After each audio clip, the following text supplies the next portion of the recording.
الان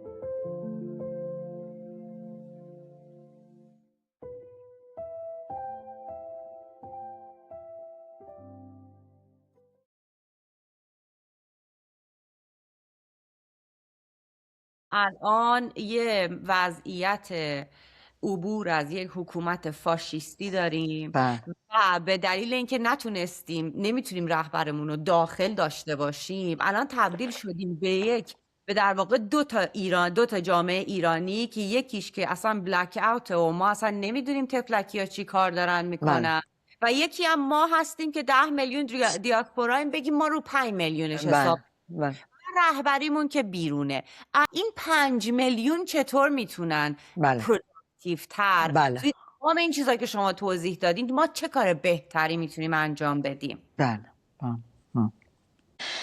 ببین، اولا من فکر میکنم باید ستایش کرد این احساس مسئولیتی که ایرانی تبارهای خارج از خودشون نشون دادن. بعد از 47 سال بعضیا از بچگی اومدن، بعضیا اینجا به دنیا اومدن، بعضیا اصلا دیگه کارشون و زندگیشون و اینا اینجاست، ولی واقعا این احساس مسئولیت میکنن. این رو نمیشه مثبت ندید و نمیشه ازش ستایش نکرد. و البته اینم باید در نظر گرفت که ما 47 سال چون یه مقدار ما فردگرا هستیم، یعنی فرهنگ پیشا اسلام ما فردگرا بوده ولی خب فردگرایی با فردمحوری فرق داره. میشه آدم فردگرا باشه، یعنی استقلال فکری برای خودش قائل باشه، ولی بتونه در یک جمعی هم بتونه احساس مسئولیت بکنه. این فردگرایی ما دیگه خیلی دیرینه است، از قبل از اسلام بوده، ولی چون بعد از اسلام این حالت مسئولیت در مقابل جامعه این کمرنگ شده و فقط در مقابل اللهه، اونم به صورت فردی، این باعث شده که ما کارای جمعی رو توش ضعیف باشیم. این به خاطر اینی که مسلمونایی هستن که مثلا فردگرا نیستن، ولی مثلا میتونن گوسفندوار برن، هر کی یه چیزی، مثلا یک رهبری یه چیزی میگه بیان بکنن و همچی چیزی هم ممکنه. یا مثلا چینیا فردگرا نیستن، دموکراسی هم ندارن، ولی خب بالاخره تبعیت میکنن. فردگرا فقط باید احساس مسئولیت بکنه در مقابل یک جامعه که بیاد کار جمعی بکنه. فردگرایی که احساس مسئولیت میکنه اگر بغل دستیش احساس مسئولیت نکنه مجبور کار فردی بکنه برای جامعه. به خاطر همین هم هستش که بعضی مثلا در خارج کشور ما ایرانیکا مثلا بعضی ها میبینیم یک کارهای جالبی یا نویسنده کتابهای جالبی به صورت فردی یک کارهای جالبی کردن. حتی کسایی که ممکنه تمام بیشتر افراد جامعهشون کارگر اینجا باشن، مثلا مال بنگلادش، مال افریقا، اینا چون به اون صورت فردگرا نیستن، فرهنگ اونجوری هم ندارن، حتی فرانسهشون هم خوب نیست، ممکنه کارگر خیلی ساده هم هستن، میان مجموعه انجمن درست میکنن قدرتمند. 10 سال 20 سال 30 سال این انجمن همشون هم میرن یه پولی میریزن برای اینکه یه کاری برای مثلا کشورشون بکنن. برای چی؟ برای اینکه اون حالا احساس مسئولیت اون چنانی هم اگر نباشه، اینه که چون فردگرا نیستن تو جامعه همه میکنن، منم باید بکنم. من اگه آها. پول ندم بقیه بدن که آبروم میره. که هر کدوم یه انگیزه‌ای دارن بالاخره یه کاری درست کنن. ولی ما مثلا اینه که به شدت فردگرا هستیم و اینو از ما نمیشه از ما اینو سلب کرد.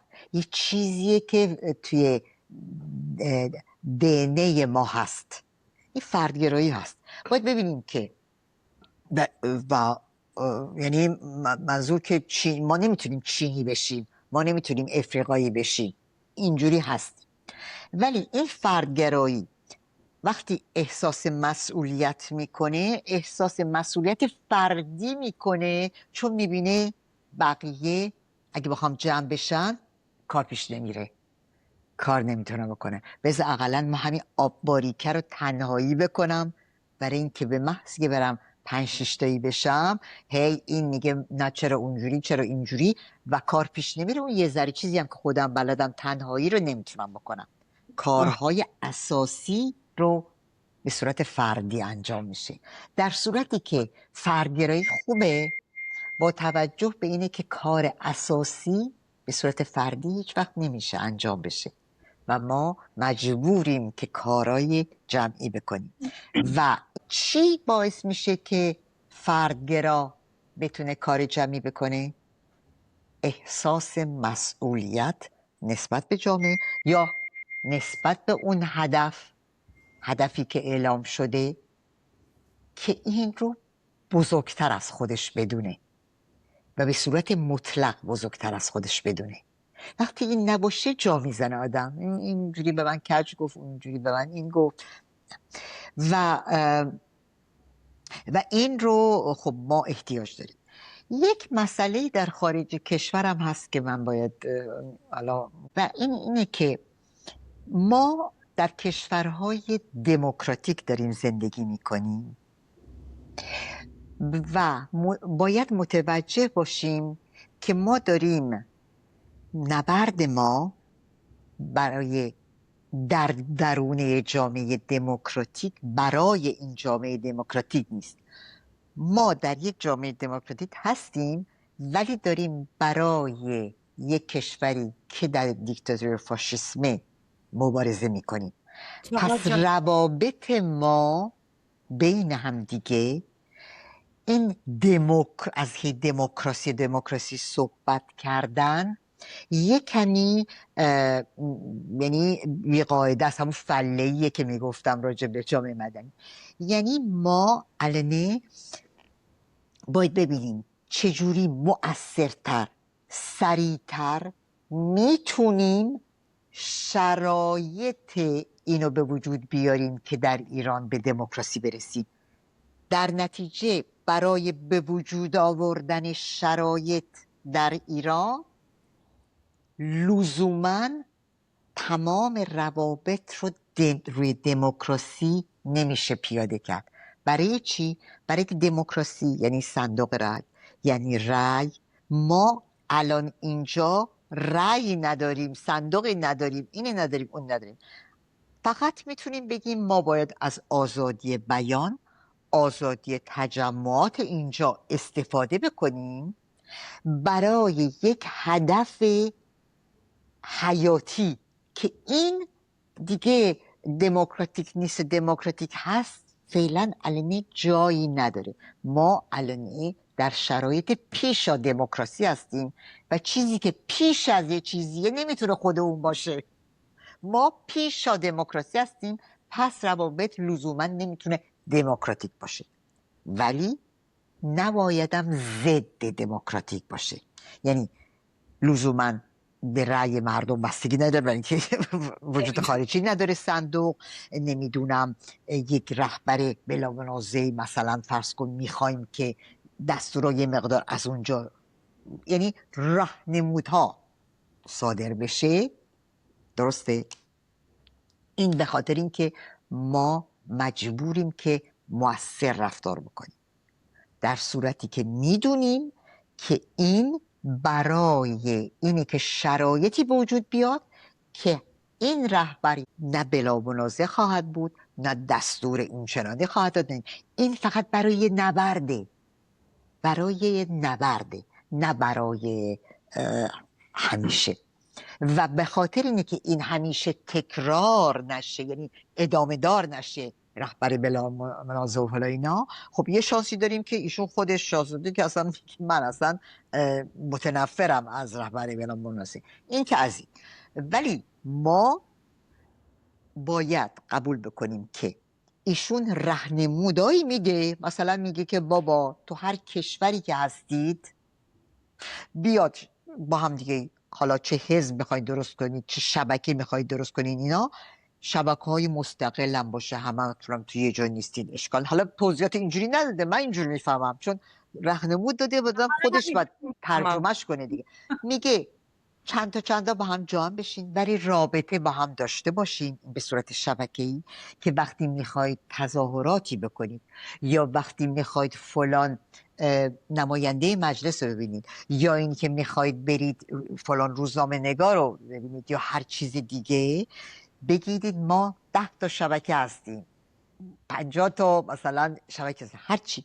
حالا دلتون نمیخواد 50 تایی با هم باشید، 5 تایی با هم باشید، چون حوصله کار خیلی گنده اینجوری نداریم، اشکال پنجتن نداره. به نظرم شروع خوبیه. آره. فکر میکنم ایشون اصلا دارن کار میکنن روی این مسئله. آره ولی ببین، نه ایشون دیگه نباید کار بکنه، ایشون ببین امینه، ایشون اگر قرار کار بکنه داریم فراهم میکنیم دیکتاتوری که اگر نخوادم میخوایم مجبورش کنیم شما کار کن، دستور بده، ما عمل کنیم.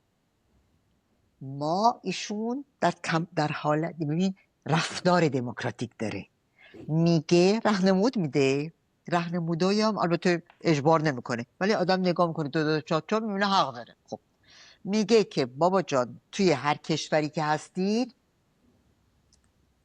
نمیگه فلان حزب درست کنید، نمیگه نمیدونم اسم یلتون این باشه، هیچی اینجوری نمیگه، میگه دور هم جمع بشید، درسته؟ خب بعد وقتی که حالا به هر ترتیبی دور هم جمع شدیم، هیچ وقت به قدر کافی نیستش که یه 10 نفر اینجان، 10 نفر اینجان، 50 نفر اونجا. این 50 نفره نخواد این 10 نفر رو زیر بال خودش بکنه، یا اینی که فکر کنه چون بزرگتره مثلا اون با دستو بدن، یه چیزی جمعی که هر کدوم بتونه یه توشه بیاره که این تظاهراتی صورت بگیره، یا اگه امضا میشه شبکه ها همه، مثلا رئیس هر شبکه، حالا رئیس که چه میدونم، یعنی مدیر هر شبکه بیاد به اعضاش بگه بابا جان یه بیانیه هست، شماها امضا حاضرید بکنین، نه یه دفعه میشه 500 تا 1000 تا. برای اینکه اینم باید قبول بکنیم بابا همینی که هستیم، ما نمیتونیم یه مجموعه 10,000 نفری یه دست درست کنیم، اشکالی هم نداره، گروه های 10 نفره، 50 نفره، 30 نفره هستن. ولی این بابایی که 50 نفره هیچ فکر نکنه که بازور رئیس 10 نفر است، نه، احترام به اینا بذاره، ولی خب چون 50 نفرن امکانات بیشتری داره، ممکنه اون بیانیه ای رو طرح بده. بعد اینا میگه بابا امضا حاضری بکنه، خب اونا چرا که نه، یعنی نه اون بیاد بگه که مثلا هر بار من باید بیانیه بدم، شما که 10 نفرین باید حتما اجرا بکنید. یعنی این روابط که اگه نباشه، خب ممکنه تولیدات اون عده‌ای که 50 نفرن پولم زیاد دارن فلا اینا بیشتر باشه. خب این 10 نفرن نباید عقده داشته باشه، بگه ناز شخصشون داشته باشن، ما هم که استقلال داریم، ولی خب اونا بیانیه رو دادن، ما هم امضاشو احیانا میکنیم چون منطقی میدونیم که اصلا مسئله ما اینا نیست. برای اینکه فردا همین زندانیایی که علنه اصلا صداشون نیست، همینا ممکنه که وزیر و وکیل اونا بشن، من و تو اصلا که هیچ چیز نشه، اصلا مهم نیست. الان وظیفه من اینه که یک بچه رو نجات بدم از من، اینی که من اول کارد آوردم تو چنگال آوردی، من الکل آوردم، اصلا واقعا کسر شأن ما باید باشه واقعا. اگر اینو متوجه بشیم یعنی اینو هی بیاریم تو چشمون که این حالتی که یه بچه در حال مرگه، تو هی میگی الکل من آوردم، چرا مثلا اسم منو مطرح نکردین که الکل مال منه. اصلا مهم برات نباشه، اون بزرگت میکنه، چون بدون که مردم میفهمن. فهمی؟ یعنی اینجورم نیستش که بله. آره. و اون زندانیایی هم که الان مطرح نیست، اینجور نیست بابا آزاد بشه ایران همه میتونن خودشون رو مطرح بکنن. نه، یعنی هر کسی جای خودش این عقده‌ای که بد چی میشه هی نباشه. در واقع هی ما توی سیستم فرد محوری که داریم انقلاب میکنیم، باید توی فرد محوریمون رو در نظر داشته باشیم، ولی هدفمون یادمون نره. توی این بله رقابته هدف گم نشه. یعنی به نظر من یه جایی ما هدف، شاید امیدوارم که اینطوری نباشه، این هدف یادمون میره چون میخوایم به همدیگه ثابت کنیم که بله بهتریم. بعد بله هدف میره به حاشیه. بله. یعنی حالا من دو تا درست، البته چون من متخصص زبان فارسی البته نیستم، ولی ترجیح میدم بگم ما فرد محوری، یعنی اونایی که اگوسانتریکن، یعنی خودشون رو محور هم. فرد گرایی یعنی که گرایشی داره که بگه من مسئولیتم، یعنی هر چیز ناحق رو قبول نمیکنه، من یه مسئولیت در زندگی دارم، یک حقوقی در زندگی دارم، من خط خودم رو خودم انتخاب میکنم. اینا میشه فردگرا هستم، یعنی گرایشم به فردیت خودمه. ولی این گرایش به فردیت خود وقتی که توی کوهی که همه گم شدن و 2 ساعت دیگه خاموشی میاد، این فردگرایی به چه درد تو میخوره؟ فردگرایی وقتی چیزی که وقتی آزادی باشه کسی به تو چیز تحمیل نکنه، ولی وقتی که تنهایی توی صحرا گیر کردی، بقیه هم باید به هم کمک کنی. این دیگه فردگرایی و غیر فردگرایی میفهمین نداره. اینو باید یه جایی بالاخره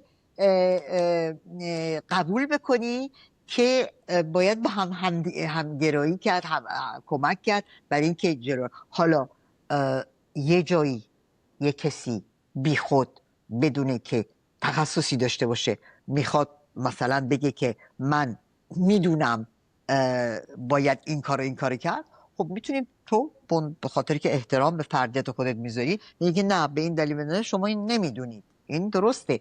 ولی همش این فردگرایی خوبه، یعنی تو زیر پای اون وجدان و خیرت خودت نذاری که بگی حالا من نگم به خاطر که نبادا بهش بر بخوره، نبادا این بشه.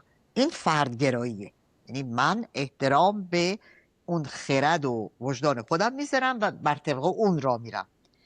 ولی این خرد و وجدان تو به عنوان فرد را حکم میکنه که با دیگران الان همکاری کنی، به خاطر خودت، به خاطر کشورت، به خاطر مردمت.